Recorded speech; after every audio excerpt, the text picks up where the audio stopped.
One of my favorite uncles was a constant source of amusement. Well, at least to himself, but sometimes to everyone else as well. He always had an interesting answer to either or questions. For instance, if we asked, "Would you like tea or coffee?" he would always answer with an emphatic yes, meaning he would like tea or coffee. Most people would just shake their heads and bring him a cup of coffee. I wish I had thought to bring him both just to see his reaction. Trust and obey, for there's no other way, is the chorus of a great old gospel hymn. Having been a model of both, it's hard to say just how Abraham would react to today's constant religious arguments that pit trust against obedience. I suspect if he was asked, should we trust or obey? His answer would be an emphatic yes. The point being that he would not see this as an either or option, but as a both and obligation. They're both necessary, and they don't cancel each other out as so many teach. Some use Abraham to argue so strongly against the necessity of obedience because they hold a philosophical concept of God and man that comes straight out of pagan Greek thinking and is thoroughly unbiblical. That's Calvinism, which we'll examine in more detail later. But for now, going back to trust and obey, we see Abraham used by Paul as the great example of justification by faith in Romans 4 and in Galatians 3.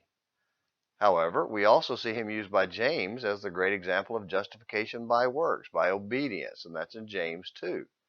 Some just throw up their hands and call it an unsolvable contradiction, but it's not. The answer to why it's not a conflict is in the text in Romans and Galatians and in James. But for now, let's look at the account of Abraham's life of faith because the answer is right there as well.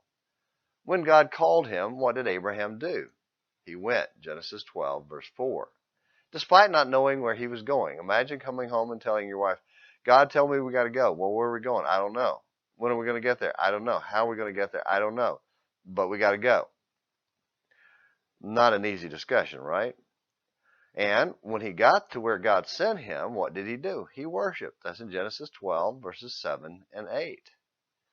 And how did he react when in his 80s and childless, God told him his seed would be as countless as the stars?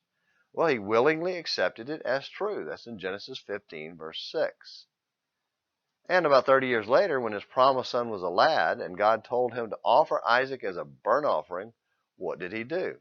He willingly obeyed. That's in Genesis 22. Abraham is the father of all who will trust and obey because that's what he did every time God spoke. Is Abraham your father? Not if you refuse to obey the will of God. If that's not something you're used to hearing, please think about it carefully and keep coming back to Morning Minutes in the Bible for more Bible truth about trust and obey. Until tomorrow, this is James McClenny hoping you have a great day.